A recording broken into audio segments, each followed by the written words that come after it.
آخر هم پاکستان طالبانو ته تسلیم شو. د ډیورن مسلې په اړه څه وویل؟ له بریدونو چا څنګه ولې په ډډه کړ؟ ولې له طالبانو وډار شول؟ د هر څه په دې ویډیو کې وګورئ او د سوله افغان یوټیوب چینل هم در سره سبسکرایب کړئ.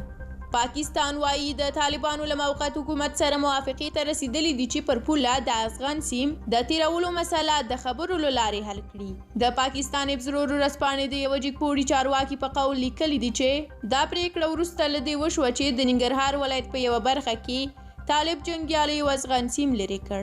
دغه پاکستانی چارواکي چې ورځپاڼې نوم نه دی څرګند کړی وویل چې د طالبانو د استخباراتو یو سیمه ییز مشر هڅه وکړه چې د افغان سیم لرې کړي، خو هغه دا کار د خپل مشرتابه له تاییده پرته کړی دی. د ورځپاڼې د راپور پر اساس له پیښې سمدستي وروسته پاکستان او طالبانو په لوړه کچه تماس ونیوه او موافقه یې وکړه چې دا مسله د خبرو له لارې هواره کړي. د زیاته کړه چې دواړه خواوې توافق ته رسیدلی دي چې ترینګلتیا به نه پراخوي. د ننګرهار د ګوشتي ولسوالۍ اوسیدونکي وایي چې پاکستاني پوځیان دې ولسوالۍ ته څو کیلومتره دننه ورغلي او له ډیورن کرښې دېخوا یې افغان سیم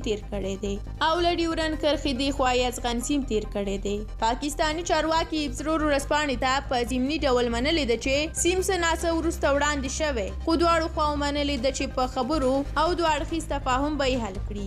ورځپاڼه ادعا کوي چې له پیښې وروسته د طالبانو دفاع وزیر ملا یعقوب چې د طالبانو د مؤسس ملا عمر زوی هم د سیمې ته لاړه او طالب قومندانانو ته یې لارښوونه وکړه چې بیا داسې ونه کړي. تر دې وړاندې د طالبانو د حکومت د دفاع وزارت ویاندوی عنایت الله خوارزمي ویلي و چې طالب ځواکونو د هغو پاکستاني پوځیانو مخه نیولې ده چې غوښتل یې په ننګرهار ولایت کې په غیر قانوني ډول افغان سیم نصب کړي.